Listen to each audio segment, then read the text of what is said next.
Hello, everyone. This is Nayiri from Low Carb and Fasting. Now, our guest today is a former registered nurse from Tasmania, Australia. She currently is a campaigner for science-based nutrition. She's a proponent of the low carbohydrate diet, along with her husband, orthopedic surgeon, Dr. Nayiri Fettke, whose name you may have heard before. I don't know what else to say. You're a very busy, busy person. Belinda Fettke, welcome to Low Carb and Fasting. Thank you so much, Nayiri. It's a pleasure to be here. Oh, the pleasure is mine. I'm delighted to have you here. We've got a lot to discuss, and this is a topic. What we're going to discuss today is a topic I haven't covered on my channel before. So I think my audience will be interested in what we're going to discuss today. Okay, so let's start with your husband's story. Now, Nayiri Fetke was an orthopedic, or is he still working as a... He has just retired, but yes, he was an orthopedic surgeon for nearly 30 years. Nearly 30 years. So he was a surgeon, and he eventually got discouraged or disheartened seeing his patients come back for leg amputations. And we're specifically talking about diabetic patients whose diabetes control was obviously so poor that they were losing their legs. He got so discouraged that he decided to do the right thing, as any healthcare professional out there should do. We expect them to do. He gave nutrition-related advice to his patients. He told them, or he started advising them, to avoid processed junk. Yes. I think nothing wrong here. To avoid eating pasta and pastries and probably breads and processed carbs, basically, and focus on meat and healthy real foods. Yes. And he was silenced. He started out only talking about reducing sugar. That was what he started out at, and that was what he got into so much trouble for. I don't understand why any healthcare professional would be silenced for that. Now, that's when you came into the picture, because you decided to make his story public and to campaign for transparency, because you didn't know at the time who was silencing him. So tell us. We had no idea. Tell us the story right from the beginning, especially for those in my audience who haven't heard of Gary's story before. Okay, well, to go back even further, Gary was diagnosed with cancer in the year 2000. Mm-hmm. And the PET scan, looking back years later, the PET scan, which is when they put glucose into your bloodstream and it goes and highlights, it lights up the cancerous tumor, the tumor that's very active, and it lit up like a Christmas tree. So it's lighting up to glucose. But of course, in medicine, you learn about anatomy and physiology and biology and biochemistry. You learn all of those things in the first 2 years, and the rest of your medical career or your medical education is spent medicating and band-aiding and operating on sick care. Mm-hmm. And it's very hard to go back and see those things in perspective when the rest of your education is just so intent on using pharmaceutical goods and using surgery to fix things, or to band-aid, as I often call it. Mm-hmm. So he didn't even consider it when his PET scan lit up to the glucose that maybe he should be reducing sugar to stop the activity of his cancer cells. Instead, and it was discovered very late and it was extensive. So we're not questioning the fact that he had to have surgery and radiotherapy and chemotherapy to try to control this cancer in 2000. By 2004, he had to have more surgery, and he was on chemotherapy for over 11 and a half years. So in 2011, 2009, 2011, by 2011, they'd said, there's really nothing more that we can do except more surgery. And Gary thought, this is just bizarre. I'm a doctor and I've got this issue. I mean, he'd become pre-diabetic. He'd had high blood pressure. He had gastrointestinal reflux. So all of these things, and it could have been a combination of the medications and the side effects of the chemo and a whole lot of other things. But in 2011, he turned to Dr. Google he said, I've got to work this out myself because it's just not possible in the current healthcare system that I am stuck in, as well as trying to look after my patients. So he came across people like Colin Champ and Dominic D'Agostino in the US, who were looking into sugar and cancer and the correlation and potentially the side effects of too much sugar. And if you look back at our Australian dietary guidelines, which very much mirrored UK and the US, the dietary guidelines in the 1990s was to base your diet on 6 to 11 serves of carbohydrates per day. And back then, that 6 to 11 serves of carbohydrates was 2 slices of bread per serve, not 1 as they stated it is now. So you have to go back and you really got to look at the wording, because they keep trying to minimize. No, we never said have 22 slices of bread as a healthy diet, but they did.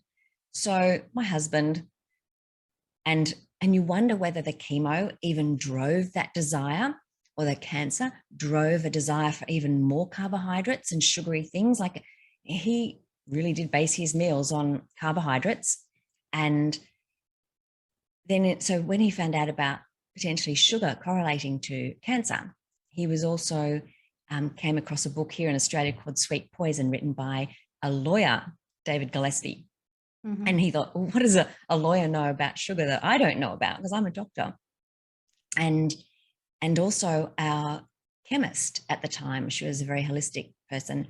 And she said, maybe you should be looking into a drug called metformin, which they use for diabetes. And they're finding that a side effect for people who've got cancer and diabetes is that their cancer is reducing. It's becoming less active, maybe going even into remission through the use of metformin. So in very basic terms, metformin takes the glucose out of your bloodstream and pushes it into the tissues. So it's probably not a great thing, because now you're getting tissues that are filled with sugar, but on your blood glucose results, and for cancer that's not getting that glucose coming through the bloodstream, it does appear to improve those health outcomes in the short term, especially. And so Gary, just all this talk about sugar, and he just went, you know what? I'm giving up sugar. And it was incredible. But because of his medical education, he didn't even think about the fact that sugar, once you ingest starchy carbohydrates, they become glucose the minute you ingest them. And he'd forgotten that. And I reckon it took him about 3 months to suddenly start to say, wait a minute, I'm still eating bread and I'm still eating pasta and rice. And my blood glucose still isn't as good as I'd like it to be. It certainly got so much improved from the sugar. So yes, as you said, he just went, oh my goodness, he reversed his type 2 diabetes, he reversed his high blood pressure, lost a lot of weight, just became the healthiest version of himself that he could be, knowing he still had a cancer that couldn't go. But he put that into remission purely through his diet. It might not have been possible right at the very beginning when it was very active and, it was uncovered. But as time went on, it became an adjunct to his chemotherapy. And then he was able to put it into remission purely through his food for 6 years. And to him, it gave him his life back, because he wasn't having the chemotherapy and all the side effects of chemotherapy. He has had to have further surgery because he has a very extensive tumor. And but they did a whole lot of tests, and they said, still, your diet is controlling it so much better than any chemo. They did, they put the injection of the chemo through his blood, and they couldn't control it in the same way. So his diet is controlling his health, and he is, so joyful for that, to be able to eat whole foods, unprocessed foods, certainly no ultra processed foods in his diet.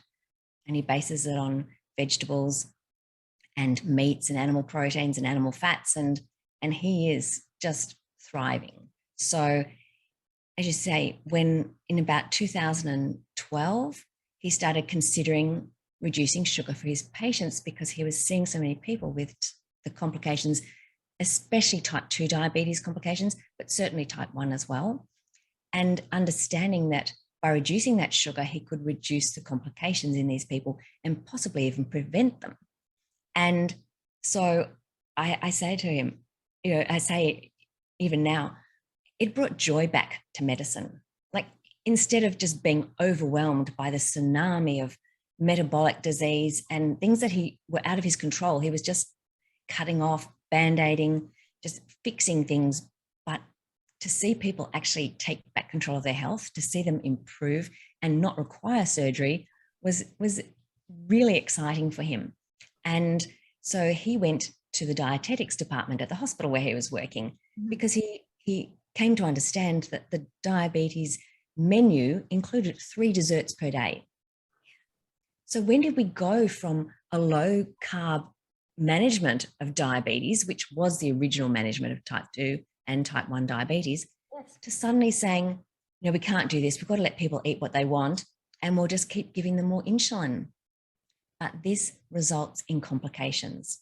And you might be able to maintain blood glucose at a reasonable level, but it's not going to stop the complications coming. You need to really get that blood glucose level down to a normal so that you can avoid those.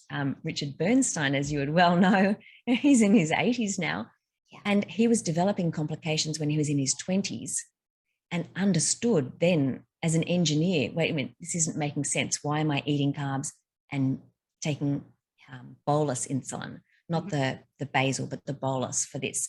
So he's now in his 80s with no complications of type 1 diabetes. So it can be done, but we didn't know about all of these things. Didn't know about the history. And I think that's the important thing, understanding there were so many people talking about these things throughout the last 100 years, but their voices have been silenced also. Yes. So I think that was a huge trigger point for Gary. But when he first worked it out, he was skipping. He just said, I'm going to tell everyone, do you know, type 2 diabetes is going to be eradicated within 12 months, 2 years at the most, he said to me. And then we found out, no, it was not going to be eradicated. So he was reported by a dietitian in his hospital for recommending to his patient with uncontrolled blood glucose levels that they reduce sugar in 2014. And at first, when he got the notification from the medical board, he thought, oh, this is a joke. They're not going to really follow this up. Okay, someone's reported me, but they're going to throw it out. Like, this makes no sense. No. So within the first 6 months or so of this, it was a Star Chamber investigation. I don't know if your followers, the people who are in your tribe, have heard about Tim Noakes, but Tim Noakes was also advocating low carbohydrate, healthy fat diets. And he was in South Africa. And their court cases, their investigations were going on at exactly the same time. And so over time, I've come to realize who the players are, and it was very coordinated attack, I believe. But at the time, so Tim Noakes's was a very public inquiry, where Gary's was all behind closed doors. In Australia, it's a Star Chamber. No one was allowed to know about it. We weren't allowed to have a lawyer. We weren't allowed to go to a court. It was all just done by this investigation, and there was so much pressure and always this fear that you would lose your medical license. You didn't know when they were going to take it away. Like, it was a very stressful process that Gary had to go through. And in the end of the 2.5 years that they kept investigating him, he pretty much provided them with a thesis on the benefits of therapeutic carbohydrate restriction. He just kept sending them information, and he would highlight all of these things. So he pretty much did a PhD in that 2.5 years. And even at the end of it, the only question that the medical board asked, and in that one face-to-face meeting that he had with them, he was allowed to take his lawyer, but his lawyer had to sit behind him. So he couldn't give him any cues. He couldn't talk to him. He was just in the room. But at least Gary felt that if he was there, he would hear what was being said, and they could discuss it afterwards. It wouldn't just be Gary's memory of what the interrogation was. And the last question, the only question they asked him was, do you think that telling your patient to reduce sugar or eliminate sugar is specific medical advice? And Gary said, I couldn't lie. I said, yes. That was it. He was, the ability to talk about nutrition to his patients was taken away. He was the only medical doctor in the world silenced from talking about nutrition to his patients or the wider community for the rest of his life. And it was non-appealable in a court of law. It was unbelievable. And so during this process, I must admit, I started to develop cognitive dissonance and think back in 2014, the expert witness that the medical board brought in to determine if an orthopedic surgeon could talk about sugar to his patients. I thought he must work for the sugar industry. We have a very big sugar industry in Australia. Yes. And so it would make sense. He works for the sugar industry, this is why. So I did a deep dive. In my past life, as you mentioned, I was a nurse. So I did understand a lot of the concepts and the terms, and watching Gary and others at Low Carb Down Under, which is a big group of doctors and health professionals, allied health professionals who were talking about the benefits of low carb here. I'd watch them talk the science till they were blue in the face. And I thought, there's something else here, guys. No one is listening to the science. So what's stopping that? And honestly, before then, we had no idea. We hadn't even conceived that there were vested interests shaping guidelines, protecting guidelines, and that Gary was stepping on toes he didn't even know were there.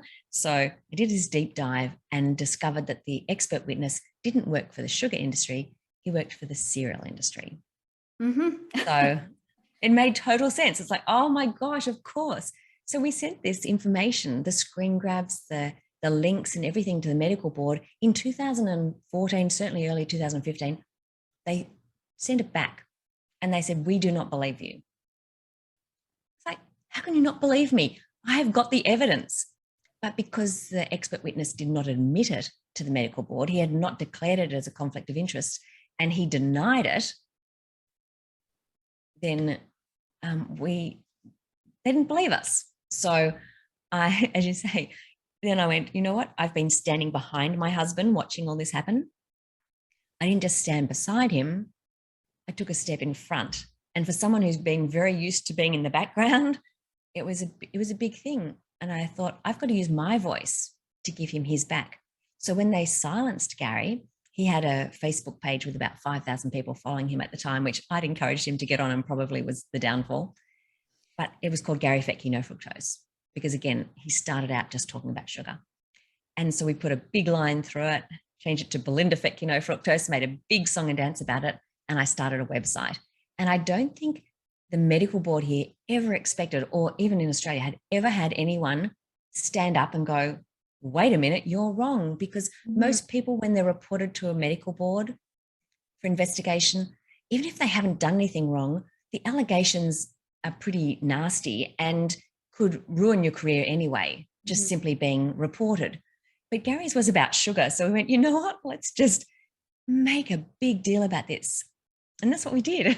And I have to say, Gary was lucky to have you support him the way you did. I found out about you right from the beginning. I think when you first came on social media under your name, Belinda Fettke, I support Gary, the hashtag. Yes. Right from the early days, I've been following you and supporting you everywhere. So I've known you for a long time from a distance. Thanks, no.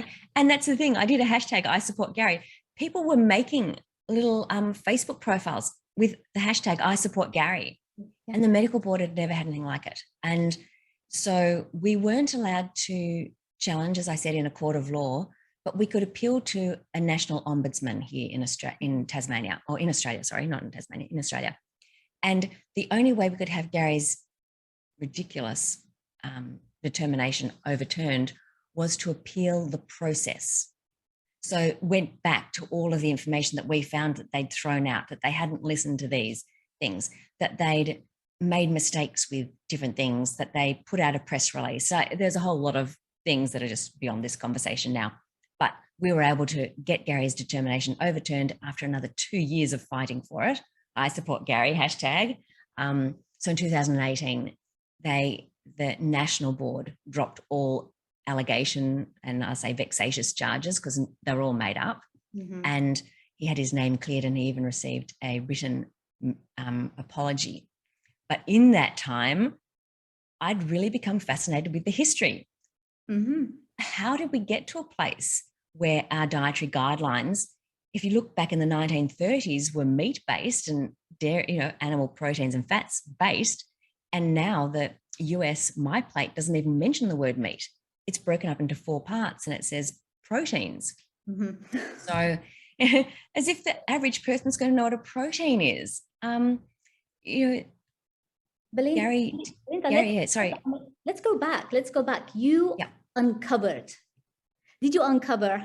Well, you uncovered many things, many I did uncover many things. Mysteries. But so who were the people who were trying to silence him? Apart from that one person you mentioned who worked for the cereal industry, was he just working single-handedly? So very good point, because I do tend to run away with all things. Thanks, Nayiri, for pulling me back for a sec. I uncovered some documents from a group called the Australian Breakfast Cereal Manufacturers Forum, the ABCMF. And this group was made up of Kellogg's, Nestle, Sanitarium, and a company in Australia called Freedom Foods. And they are the 4 biggest cereal companies in Australia, and obviously Kellogg's and Nestle worldwide. Yes. So they developed this group, and they were meeting once a month to, I suppose, chat about how they market foods and different hashtags and way they could engage the public to buy more cereal, consider cereal as the breakfast as the most important meal of the day, and all of those sort of research projects that then they'd put messages out to the public on the back of research that they'd funded. And I came across some documents that I don't even know how they got onto the internet, but they specifically targeted Gary. And this was in 2016 that I discovered these. So nearly 2 years after I found out the expert witness worked for Sanitarium, the cereal company here. And these documents stated that they had a partnership with the Dietitians Association of Australia. And this partnership was $23,000 a year. And Gary and I have often said, if we knew that, we would have done crowdfunding and gotten $50,000 for the Dietitians Association to give them different messaging. But for $23,000 a year, the Dietitians Association of Australia were to use their members to influence, protect, and actively defend cereal, grains, and, in brackets, even sugars messaging. So this is the problem, Nayiri, is that dietitians in Australia, and I think a lot of the dietetics associations worldwide, but in Australia in particular, it's not only their accrediting body, it's their regulatory body, and they provide the education. So if you're being given information to say that breakfast is the most important meal of the day, we have to have cereal, we have to have fiber, we have to have all of these things from the Dietitians Association of Australia. And by the way, if you don't do it, you'll be persecuted because they're the regulatory body. But I think when I spoke to some dietitians afterwards, they had no idea. They accepted that this information must be the right information because it's a professional association. And the scary thing is that here we've got 4 cereal companies, major players in the food industry, determining what our dietitians, validate and sanctify. So this group specifically targeted Gary, targeted Low Carb Down Under, that David Gillespie, who I spoke about earlier, but Gary was the only medical doctor named on that document. And so then their hashtag was love cereal for brekkie. So I said, I support Gary. When the cereal for brekkie came after my husband, the mama bear came out.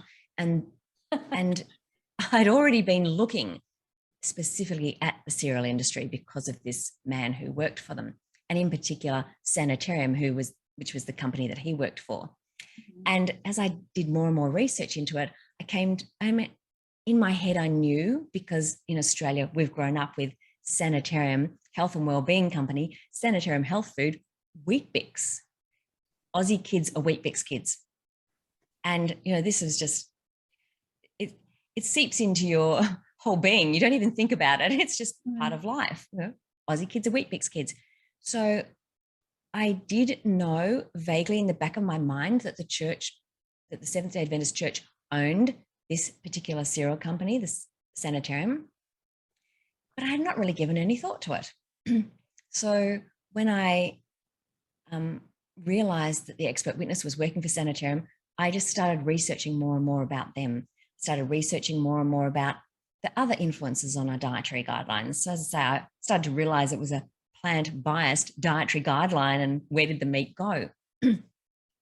So I've done a few different deep dives, and I've looked into the demonization of animal proteins and fats. I've looked into the minimization of the harms of sugar and gone specifically down this historical investigation into the roots of vegetarianism and where it's all come from. In fact, I've gone all the way back to the beginning of time. So, you know, at the beginning of time, we've got the evolutionary theory, we've got biblical creationism and creation mythology, and that constitutes the beginning of time worldwide. And there's lots of different subsets in all of that, but that's basically where it's come from. And understanding the role of the Seventh-day Adventist Church currently, and they were only incorporated in 1863. So this group in particular, in 150, 160 years, have had the most incredible influence on our dietary and health guidelines worldwide. And there's even an article that's been written called The Global Influence of the Seventh-day Adventist Church on Diet. And it was written in 2017 in response to Gary finally putting my research out publicly. It was really hard for me to come out. I think I researched for nearly 2 years before we put anything out publicly, because I grew up in a very Christian household, and the concept of questioning religious beliefs really was very hard for me, because I'm the sort of person, I'm very accepting. I've got friends, all walks of life, and the idea I'm not anti-vegan, I'm not anti-vegetarian, I'm certainly not anti-religion. And some of our best friends are of the Jewish faith, and they have very strict dietary beliefs around what's clean and unclean, and certainly the slaughtering processes of foods. So I was very respectful, I guess, in the way I have tried to research a church that I believe has so much influence on our guidelines. And understanding that this belief has come from visions of the prophetess, their founder of the Seventh-day Adventist Church. She claimed to have received over 2,000 visions from God, visions and dreams. And the very first major one that she had on health was in 1863. And she was told that flesh meat is a toxic stimulant. And it is more toxic than alcohol or caffeine or spice. And so I just went, whoa, this is incredible. In Australia, like the UK, the Seventh-day Adventist Church have a very, very small footprint. We only have one, it's not even a major, it's a small university college. We have one major hospital in Sydney, with a few satellite small hospitals, little private hospitals, but not very much, only in Sydney. And they have this food industry, Sanitarium Health Food Company. And I hadn't realized the influence and the extent of this actual company in selling food even into the UK. In fact, the UK swimming team is funded by Sanitarium's Up and Go, if you have a look. So just beware, it does extend into the UK as well. In America, they had a couple of food industries earlier on, but they have sold those off. So in America, the church does not own a food industry in particular, but they do own 21 worldwide. And these food industries were set up. Ellen G. White came to Australia to set up the Sanitarium Health and Wellbeing Company to take the place. So health food was to take the place of flesh meat, milk, and butter. This was their purpose. And if you go back and look, John Harvey Kellogg, whom most people would understand or have heard of and know about Kellogg's cornflakes, John Harvey Kellogg was only 12 years old when he went to work for the first family of the Seventh-day Adventist Church. His family were devout Adventists. And they, in fact, they followed the church to Battle Creek Sanitarium, where they decided that would be where they would set, or Battle Creek, where they would set up. And the Kellogg's funded the printing press to start, because we've got social media now. That's how we tell a lot of things. We don't need to write as much anymore. But back in the 1800s, they had to write literature to hand out to people. That was the way they got their message around. So John Harvey Kellogg was 12 years old when he was typesetting Ellen G. White's first book called A Solemn Appeal to Mothers, or A Solemn Appeal, had two names. And this book spoke only of mothers deterring their children from masturbating. because that was considered the most heinous sin you could do at that time. It defiled the body. And I've chatted to a few people who've put some really good things into perspective around that time. So the temperance health reform movement really started at the beginning of the 1800s. Ellen White wasn't the first one to talk about it. Mm-hmm. You've got people like Sylvester Graham, Caleb Jackson, and John Harvey Kellogg were probably the most famous temperance health reformers of the 1800s.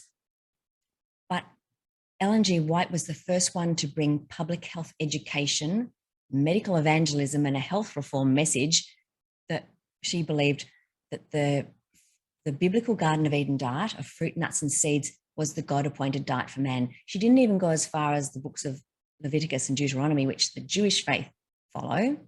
She stuck right back in Genesis. And that's what she believes is the diet that God wanted us to eat. But in the 1800s, they couldn't get rid of all animal proteins and fats because they didn't have substitutes. They hadn't created supplements in that time. They hadn't created fortification and all those other things. So even though they were really advocating a vegan diet, they couldn't take all animal proteins and fats out. And so if you think about it, it was flesh meat was considered a warm-blooded meat. So that's why fish can get into a vegetarian diet, because it's cold-blooded. Mm-hmm. And so it's very much based in religious, spiritual purity. And the Seventh-day Adventist Church took it to an absolute extreme, this belief that masturbation defiled the body. It stopped all spiritual communication.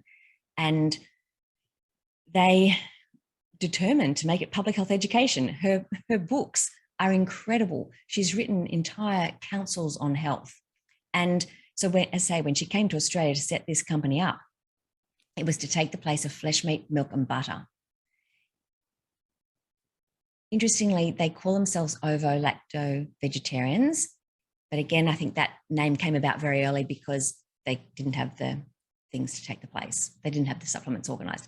But John Harvey Kellogg, who wrote that first, or typeset that first book for Ellen G. White, where she talked about all of the harms of masturbating and blamed flesh meat as the most critical point to creating that, environment for it to happen. She talked about head decaying, a child's head decaying. She talked about epilepsy. She talked about going blind, which I think even now, as a kid, I heard that masturbating causes people to go blind. But all of the other things, she said, it's as if you put a pistol to your heart and took your own life. So here's a young, impressionable 12-year-old. I've had a 12-year-old son. How could he not grow up being immersed in that for 4 years? And then they've paid for him to have his medical education. It's no wonder he was intent for the entire life to prove, not disprove, divine inspiration, and to work out how to invent foods that would take the place of flesh, meat, milk, and butter, which is what he did. And the Battle Creek Sanitarium, he had an experimental kitchen there. They have gone on. So one of his protege, Lena Cooper, she was working at the Battle Creek Sanitarium with him. She went on to create the American Dietetics Association. She co-founded it. Mm-hmm. As a devout vegan vegetarian. Again, they still hadn't quite got enough things by then, but she was the very first industry dietitian, because the book that she wrote in 1913, every single recipe, you had to buy Kellogg's inventions to make them. You had to buy nuttos, you had to buy protos, you had to buy all of these things. You go, that's incredible. And then 4 years later, she started the American Dietetics Association. So we have got dietetics associations founded by food industry right from the outset, from the get-go. And I think that's amazing history. That was amazing. So much detail there. So late 1800s, was that the time that the veganism kind of started?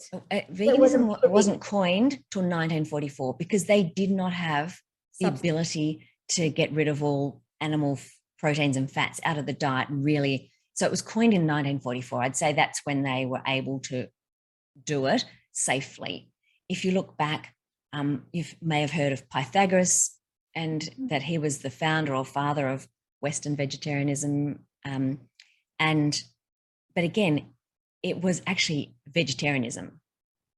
And the reason he was promoting getting rid of flesh meat back then was because of metempsychosis, which is the belief, and certainly Eastern mysticism, where the transmigration of souls, the karma and different things. So in transmigration of souls, if you have potentially done negative karma and even in some cases positive karma, you would come back as an animal in your next life. And they were concerned about eating flesh meat because they might be harming or eating a relative or a friend. That's the basis of metempsychosis. It's karma and coming back into different levels in your lives till you gain asceticism. Whereas the Western vegetarianism that started in the 1800s in the UK and came to America and certainly exploded in America, that's all based on spiritual purity and asceticism and meat causing violence and masturbating. So it's a very different, they're two quite different thoughts, but the result, I guess, no, not eating animal proteins and fats is the ultimate result in both of them. So where they wanted to go. Well, the Australian dietary guidelines, Mm-hmm. they update these guidelines. Is it every 5 years or something? Right. They're supposed to be every 5 years, but it's been 10 years since the last ones. Okay. So who comes up with those guidelines now? Now that we don't trust that it's based on science, we know, in fact, now we know. we believe they're not based on science. So they're not based on science. They're not based on science. So, and it's the same with the American dietary guidelines. They're almost like, and it's not just the church. It's so very much vested interests. It's food industry, it's pharmaceutical industry, and it's ideology. And they've come together with this symbiotic relationship to create the demonization of animal proteins and fats. And that means that they can promote plant-based diets. So it's definitely not just the church here. Church are very influential, but the food industry is highly powerful, and especially Coca-Cola. They've been fighting to minimize the harms of sugar and for a very, very long time. So in Australia, so the first person who was really challenging the harms of sugar very vocally was a guy called John Yudkin, and he was in the UK. In 1972, he wrote a book, Pure, White and Deadly. And so he was probably the only person really trying to call out the harms of sugar in comparison to Ansel Keys and Frederick Stair, who was protecting the sugar industry, and different people who were blaming saturated fats for the cause of heart disease. And this is where our dietary goals started in 1977 in the US, and then became dietary guidelines in 1980. In Australia, 1982, the guidelines started. But it was a proponent of Ansel Keys's messaging that came to Australia. He actually took the place of John Yudkin at the Queen Elizabeth University. He took his seat. So John Yudkin had founded the nutrition department at the Queen Elizabeth College. And a guy called Stuart Truswell took his seat when Yudkin was talking about sugar, and everyone just wanted to silence that message and get rid of him. So Stuart Truswell thought, great, I'm in the UK, I'm going to talk about the dietary goals, but apparently the British establishment weren't as keen and interested in what he wanted to talk about. So he came to Australia in 1978, and we had a very small, new, young scientific nutrition establishment. So he jumped straight in and became the very first founding chair of the Sydney University. And he introduced dietary goals the next year, 1978, unquestioned, because he was the expert. He'd come from places where he knew all about it. And the NHMRC, which is the National Health and Medical Research Council, is the gatekeepers of our dietary guidelines here in Australia. But he worked out the dietary goals with the Dietitians Association of Australia, and then they told the NHMRC, National Health Medical Research Council, we've worked them out. And apparently the NHMRC was a bit aghast, but they looked them over and went, oh, okay, we'll accept them unequivocally. And I would suggest that, again, food industry, pharmaceutical, ideology, and this man just with a purpose and a belief in the thing that saturated fat was causing the harm had nothing to do with anything else. So he started that. And we have continued with that ever since. I've been looking at the revision of the Australian Dietary Guidelines, and Gary pointed out in 2013 in his research that the two questions they asked, it was really biased. They asked a huge series of questions that the Dietitians Association of Australia based their data and their collection of research on, and to determine the answers. But the thing was, they only asked about the harms of red meat. And they only asked about the benefits of processed and unprocessed cereals and grains. So how can you have a rounded discussion when you're not even talking about the benefits of animal proteins and fats, and you're not talking about the harms of cereals and grains? And there are a lot of people that are allergic to cereals and grains. Like, there are harms. You can't just say that they're just this amazing health food. So that biased research created guidelines that then became biased. And that's why when Gary said he did a talk in 2016, you have to send out a search and rescue party to find the red meat and dairy on the Australian Guide to Healthy Eating. Like, you get your magnifying glass out. Where is it? Yet processed foods, plant foods, grains, cereals, they dominate it. And in Australia, on our Eat for Health poster, unlike the Americans, which have gone to that tiny simple plate with 4 divisions, we have a very graphic, colourful, food-based plate. They even have the discretionary foods on that guide to healthy eating. As you can have it. It makes no sense. So I'm concerned that the next dietary guideline review, this 2022-2023, which is overdue, is also going to be very biased, because if you look at the people on the guideline committee and the governance committees, unlike the US dietary guidelines, which have just happened, and Nina Teicholz and others called out that 95% of the people on those guideline committees had ties to food or pharmaceutical industry. Like, it was massive. This Australian group, 14 of them, only one has a tie to industry. The other 13 are clean. But these clean people have been academics that have based pretty much their careers on funding, and a lot of them on the NHMRC funding. So as Nina said to us recently in a little chat, they're hardly going to bite the hand that feeds them. Are they really going to challenge the guidelines that have been set in place? Are they really going to do it? And one person in particular has been on 16 National Health and Medical Research Council committees. He was on the Dietary Guideline Committee in 2003 and 2013. And you think, and probably even earlier than that, he was advising, how on earth is this small group really going to consider changing? So I'm a bit concerned, but I'll keep calling things out. Don't you worry. Yeah, I'm sure you will. I mean, it was interesting that the DAA, Dietitians Association of Australia, could actually be bought. We can say that, can't we? For $23,000. For $23,000. That's just the cereal industry. That's not all the other people that fund them.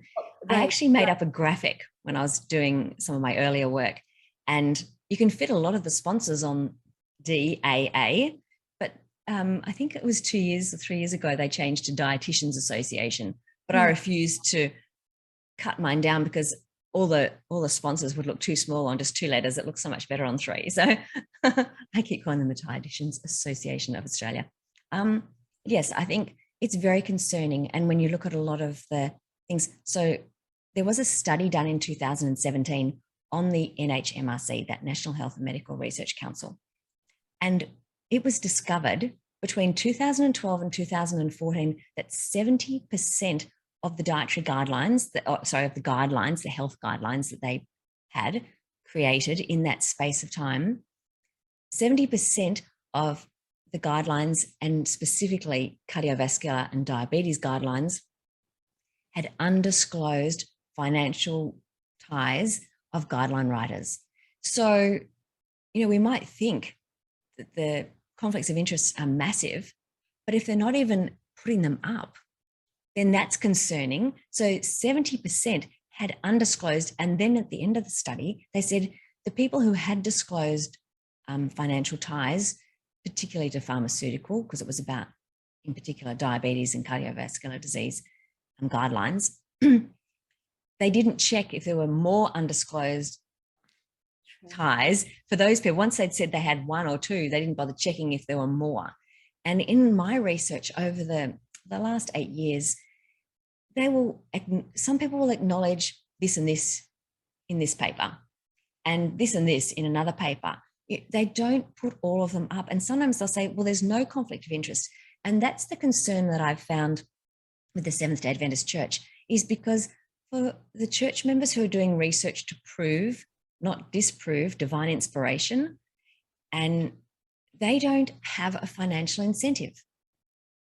So, when you have to write for the Sunshine Act in America, you need to declare financial conflicts of interest. And if you own stocks and all those other things, well, the church don't have to do that. So if they're putting forward a massively influenced research paper to determine that animal proteins and fats, they're demonizing them, they're saying that they're harmful, or they're promoting the health benefits of a vegetarian or a vegan diet, they don't have to disclose their conflicts of interest. And so when Mervyn Harding, who was one of the key people back in the 1940s, working for the College of Medical Evangelists, which has since become Loma Linda University, owned by the church, when he went to the Harvard School of Public Health and went up to Fred Astaire and said, I would like to do a PhD thesis under you talking about the benefits of vegetarianism, all I can imagine is Fred Astaire went, hell yeah. He was being funded by the food industry to demonize animal proteins and fats. And here he's got someone coming in with no financial conflicts of interest, just a pure belief that this is what it's going to be. And their first studies came out in the 1950s. And I look at this relationship between Loma Linda University and Harvard School of Public Health, and it's just grown stronger and stronger and stronger till we get to where we are today. And it's become the American College of Lifestyle Medicine. And in America, again, it's the British Society of Lifestyle Medicine, and we've got the Australasian Society of Lifestyle Medicine here. But in America, it is hugely influential, and they are one of the invitees to the White House Conference on hunger, nutrition, and health. It's coming up tomorrow. The American College of Lifestyle Medicine is one of the very few groups that are invitation only have been invited into this. And only on Friday, James Connolly had sent me a message. So I was able to see that the American College of Lifestyle Medicine, which was founded on the campus of Loma Linda University by 9 devout Seventh-day Adventists, they are presenting, and they have offered the White House Conference on Nutrition, I'll shorten it because it's too hard, I can never remember the words. So the White House Conference on Nutrition, they've offered $24 million worth. They're saying it's a donation of $24 million. But the donation, if you look at the fine print, is offering 100,000 physicians 5.5 hours of free resource on their website. So this potentially is 100,000 health professionals who've never heard the health reform message of the Seventh-day Adventist Church, or it has grown beyond just a church-owned group. But I'd say Coca-Cola came in 2009, 2010, and food industry, and it's just become a very powerful group. If you look at their plates, there's not a single animal protein or fat on them that they're advertising. So here's 100,000 unsuspecting physicians potentially being offered an opportunity to look at some resources, and the resources that they're offering are fairly benign. They're about pregnancy and health and different things. So these physicians could then go, well, this looks like a great professional group. They've been endorsed by other societies in America, and they're presenting at the White House Conference on Nutrition. So potentially the windfall to the American College of Lifestyle Medicine donating $24 million could be hundreds of millions of dollars back if these people decide to pay for their own, investigating into more of their resources, or if they decide they want to become a member of the American College of Lifestyle Medicine, or they want to sit the exam. The board review manual, to look at the board review manual and get ready for the exam, is $889 if you're not a member of the American College of Lifestyle Medicine. in the board review manual has been written by the founder of the American College of Lifestyle Medicine, which was originally the Christian Association of Lifestyle Medicine. It has been written by a devout Adventist. And he's very clever. Look, and again, I'm not saying he's a bad person. I'm not saying these people are bad, because this is a belief that they've been indoctrinated to think that fruit, nuts, grains, and seeds, and after the fall, Ellen then included vegetables, but really the biblical Garden of Eden is only fruit, nuts, and seeds. And I've spoken recently to a Seventh-day Adventist who said he followed all of the guidelines. He became a fruitarian and he was so sick. So, we're talking, that really is the diet. We're talking about 100,000 physicians signing up, and then 50 years ago, we learned to demonize animal fats. They are now demonizing animal proteins. And they are, imagine if they get hundreds of millions of dollars, how much bigger that association is going to grow and how much further their reach will be. And I often talk about the fact that I think the Adventist health reform message via stealth is embedding itself in the very fabric of American society at this point in time. And it will come to the UK and it will come to Australia and everywhere else. But Advent Health, I think there's 4 different Adventist health groups in America, and they own 84 hospitals between them. So we're talking a big footprint in America. Advent Health bought the Blue Zones Project in 2020. Interesting. Interesting. I had the Blue Zones on my, because everyone knows about the Blue Zones Project. Everyone knows about the Blue It Zones. made big publicity. It was the only reason all over the world, everyone knew. The only reason everyone knows about it is because Michel Pula and Giovanni Pes, back in the 1990s, were demographers looking at geography and cultural reasons for people potentially to have longevity. And in 2004, Dan Buettner approached National Geographic and said, everyone wants a pill to longevity. How can we create a lifestyle? And when he worked out that it was Okinawa and Sardinia and different places, he went, we need one in America. So what's the only blue zone in America?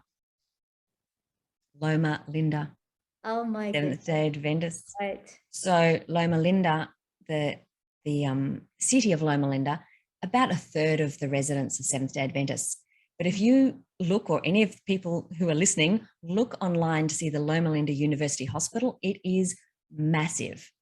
So potentially the people who are in Loma Linda, and there's no doubt there are some people there who have got exceptional longevity. And if you think about the health reform of the Seventh-day Adventist Church, they're also talking about sleep and fresh air and exercise and no tobacco, no drugs. There's a lot of really clever things which were being talked about early 1800s. This is health. How can we look at it?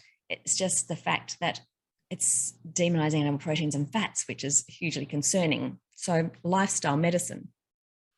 If you look at this plant slant diet that Dan Buettner's produced, it's 95% plants, but every single one of the blue zones, except for Loma Linda, used to use lard for cooking, used to use pigs, but that's an unclean meat. It's not even just a meat, it's unclean. And I read somewhere that Ellen G. White touched a pig once and she burnt her clothes because she thought it was so filthy and so dirty. So if you think about processed meats, what's the demonization? Why are processed meats that have been made since 300 BC almost? They're mostly pork. So, you start to put all these bits and pieces together. And I know there's some religions that don't eat pork and there's some religions that don't eat beef. But if you don't ascribe to those religions, they don't tend to make anyone else want to do it. Whereas the Seventh-day Adventist Church, I believe, is the only religion that I've come across that believe public health evangelism is the duty of the church. Every single person is to become a medical evangelist. It's called total member involvement. And they are to do cooking classes or just take a vegan cake to a neighbor, or, all of these things to just start to get this message across. And they say that the health reform message by using a vegetarian health concept is an opening wedge to the hearts and minds to people who wouldn't necessarily come to hear the gospel truth, to hear their version of the gospel. And it's amazing. They've got over and over, I've found information where they've gone into China as health. They've gone into, third world countries as providing health.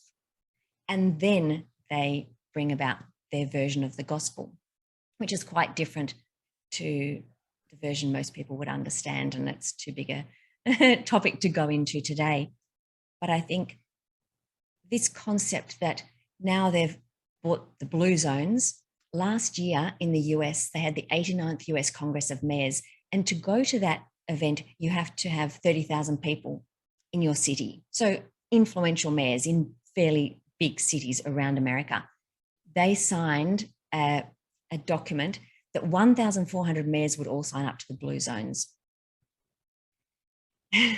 It's overwhelming when you think how incredible this messaging is getting into American psyche without them even really understanding where it's all coming from.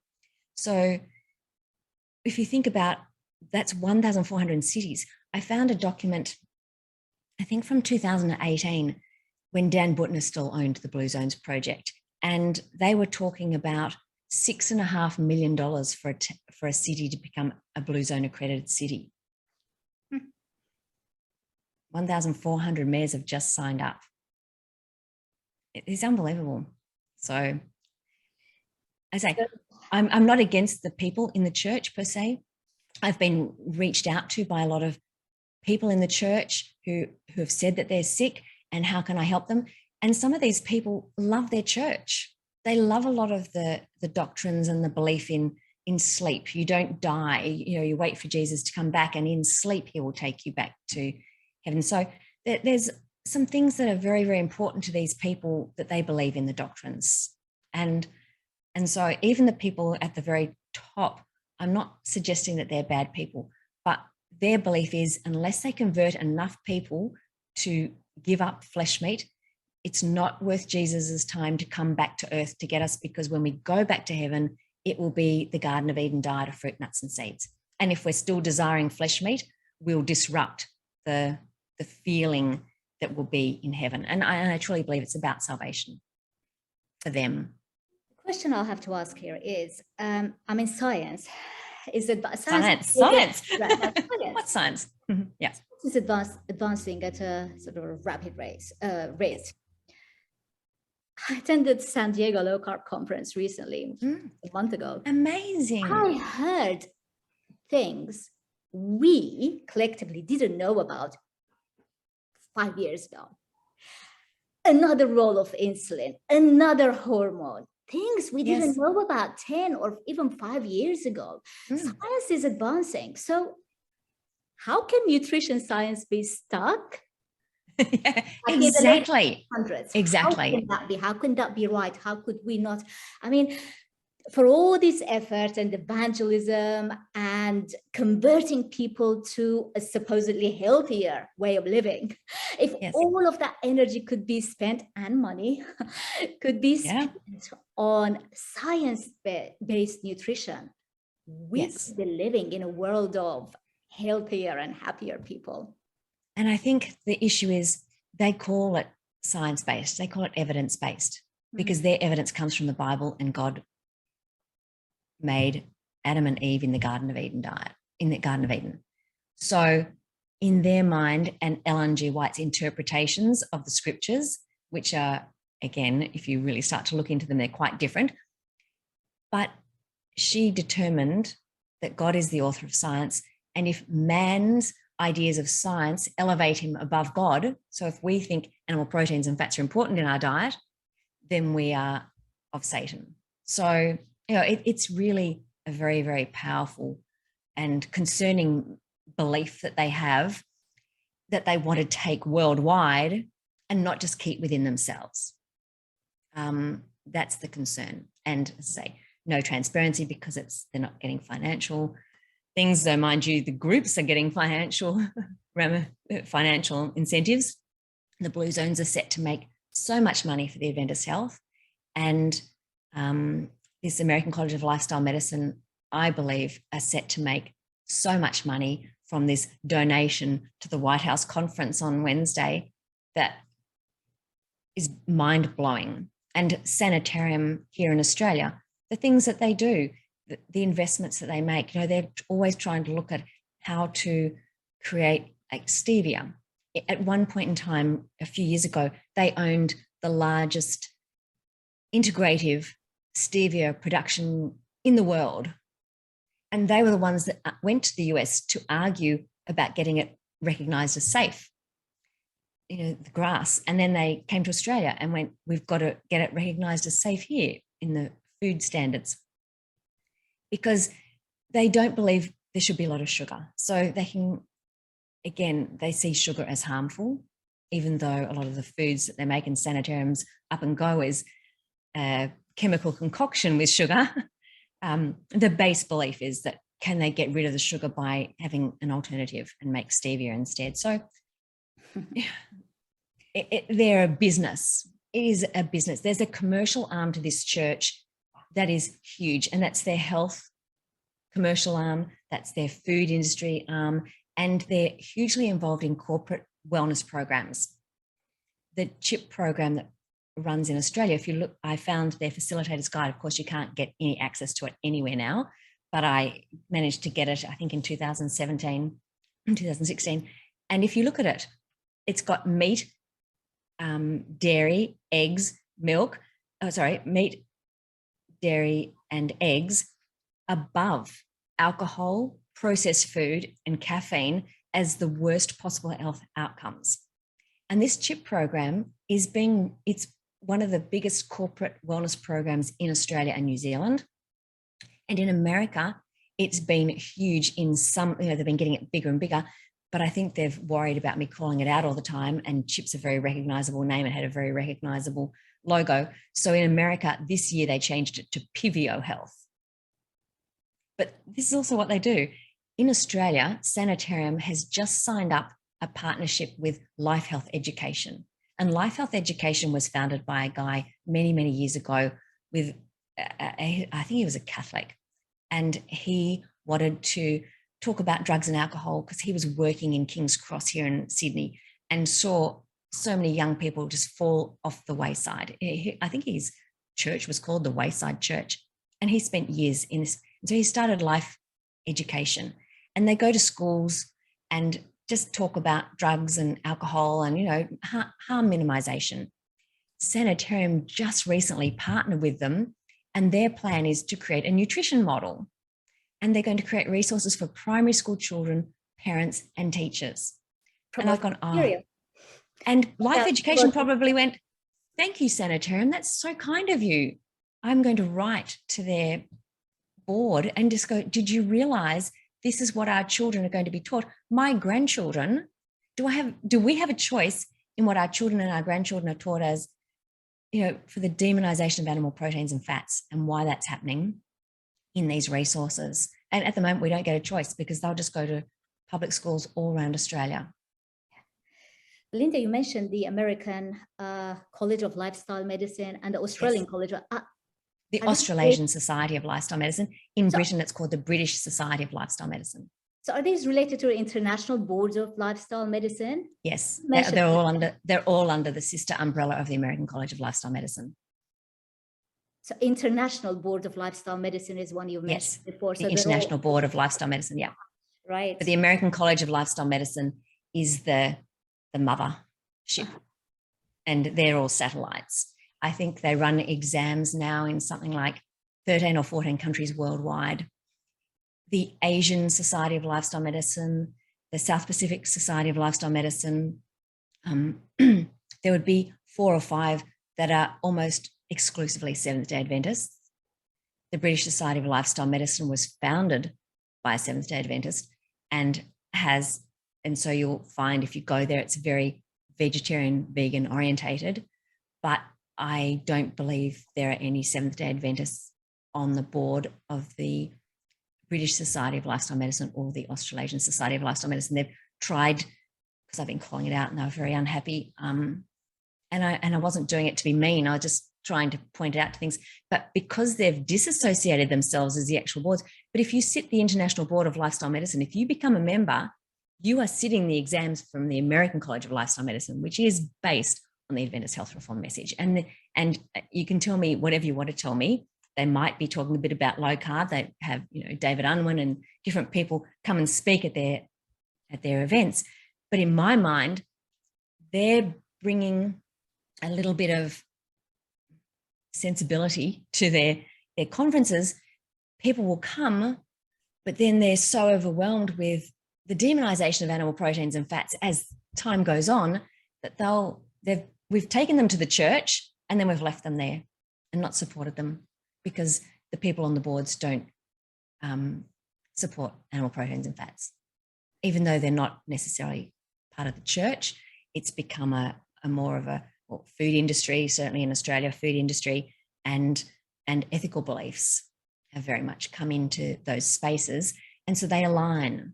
And I've spoken to them and they say, it doesn't matter that it's religion at the back because it's important to give up animal proteins and fats for the planet. So, it's very concerning. But yes, the British Society of Lifestyle Medicine was founded by the American College and Church. Well, there are two questions here to ask. Now, for layperson, someone interested in improving their health, right? Yes. Okay. Google search. They do Google search and you see a website of, I don't know, a lifestyle medicine, right? Yes, absolutely. Very innocent sounding. You don't know the biases. No. So innocent sounding name and you would believe. So it's lifestyle medicine is the best name ever. Anyway, so why wouldn't anyone believe if they're not actually seeing who's funding this? And because they, Georgia Eade had the best summary of a whole lot of things, and it's a benevolent agenda.